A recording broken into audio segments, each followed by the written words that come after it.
तो दोस्तों अपने यहाँ पर पटवारी के बारे में जाना कि पटवारी क्या करता है, जो गाँवों का राजस्व विभाग होता है उसको मेंटेन करने का काम, वहाँ पर जितने भी सारा रिकॉर्ड वगैरह रखने का काम कौन करता है, पटवारी करता है। ठीक है, तो उसके आगे पटवारी से आगे क्या होता है, जैसे मान लो कि पटवारी कहीं पर धोखेबाज निकल गया, पटवारी सही से काम नहीं कर रहा, तो उसके ऊपर कंट्रोल कौन रखता है, तो ये सारा काम किसके पास में आता है। जैसे मान लो पटवारी ये काम करता है, जो गांव होते हैं, ग्रामीण इलाका होता है, तो उनका रेवेन्यू सिस्टम, रेवेन्यू डिपार्टमेंट को संभालने का काम करता है पटवारी। अगर मान लो कि पटवारी कहीं पर ही छेड़छाड़ करने लग जाए, पटवारी धोखेबाज निकल जाए, ठीक है, सही से अपना काम ना करे, तो क्या करेंगे, तो इसका निरीक्षण कौन करते हैं, यहाँ पर तहसीलदार, तहसील स्तर पर होते हैं तहसीलदार। सॉरी दोस्तों, यहाँ पर थोड़ा गलती से गलत तो लिख दिया है, एक मिनट सही कर लेते हैं अभी अपने यहाँ पर। तो तहसील स्तर पर क्या होता है दोस्तों, यहाँ पर तहसीलदार होता है। ये मैंने थोड़ा जल्दबाजी में उल्टा ही लिख दिया।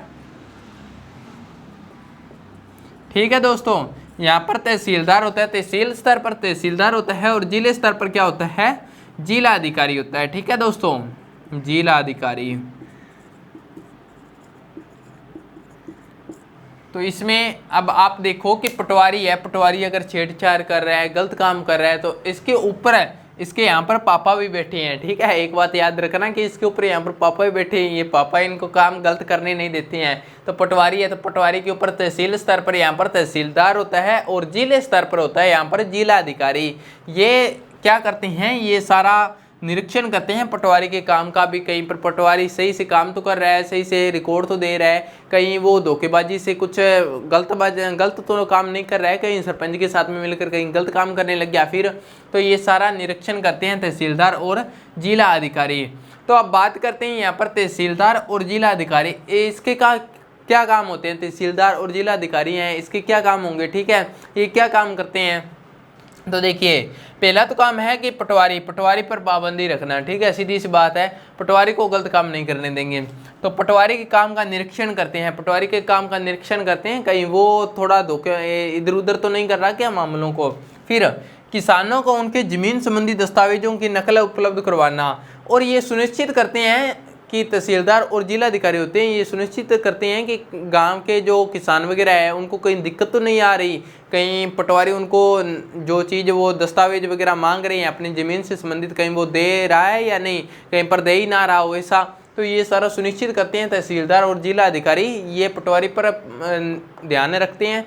और जो किसान होते हैं उनको ज़मीन संबंधी जो भी दस्तावेजों की नकल वगैरह चाहिए वो आसानी से उपलब्ध हो सके, इसके लिए वो प्रयास करते रहते हैं। ठीक है दोस्तों, यहाँ पर अगर मान लो कि आपके यहाँ पर झगड़ा हो गया, भी दो भाइयों के बीच में झगड़ा हुआ था, उनको ज़मीन की नकल की ज़रूरत पड़ गई, भी ज़मीन की पटवारी दे नहीं रहा है, तो वो यहाँ पर तहसीलदार या जिला अधिकारी के पास में भी आ सकती हैं। ठीक है, फिर विद्यार्थियों को जाति प्रमाण पत्र उपलब्ध करवाना, जाति प्रमाण पत्र ये नहीं, और भी अगर डॉक्यूमेंट वगैरह में अगर उनको ज़रूरत पड़ती है तो वो भी उपलब्ध करवाने का काम कौन करते हैं, तहसीलदार और जिला अधिकारी। तो यहाँ पर आपने तहसीलदार और जिला अधिकारी के बारे में अच्छे से जान लिया।